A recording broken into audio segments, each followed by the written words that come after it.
Praise the Lord. ஒரே ஒரு வசனத்தை கூட காண்பித்து கொடுக்கிறேன். சங்கீதம் 85வது அதிகாரம் 12வது வசனம். கர்த்தர் நன்மையானதை தருவார். இன்னைக்கு ஆண்டவர் உங்களை பார்த்து சொல்ற காரியம் என்னன்னா, மகனே மகளே, நன்மையான காரியங்களை உங்க வாழ்க்கையில நான் உங்களுக்காக செய்யறமான்னு சொல்றாருங்க.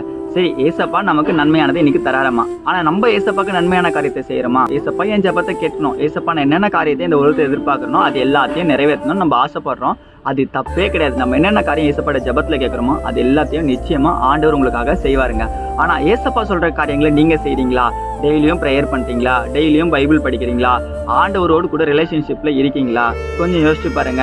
நேரம் ஆயிடுச்சு வேலைக்கு போகணும், நேரம் ஆயிடுச்சு ஸ்கூலுக்கு போகணும், நேரம் ஆயிடுச்சு பிசினஸ் பண்ண போகணும், நேரம் ஆயிடுச்சு எனக்கு அடுத்த வீட்டு வேலையை பார்க்கணும்னு சொல்லிட்டு உலகத்துல நமக்கு நிறைய வேலைகள் இருக்கு. காலைல மேல எழுந்தா நேரம் ஆயிடுச்சுன்னு சொல்லிட்டு அப்புறம் படிச்சுக்கலான்ட்டு பைபிள் அப்புறம் படிச்சுக்கலாம், ப்ரேயர் அப்புறம் படிக்கலாம் நம்ம விட்டுடுறோம். ஆனா ஏசப்பாக்காக நம்ம நேரத்தை முக்கியத்துவத்தை கொடுக்க மாட்டோம். ஆனா ஏசப்பா மட்டும் நமக்கு நல்லது நடக்கணும், நல்லது செய்யணும் அப்படின்னு நம்ம ஆசைப்படுறோம். ஏசப்பா நமக்கு செய்யறதுக்கு தயாரா இருக்காருங்க.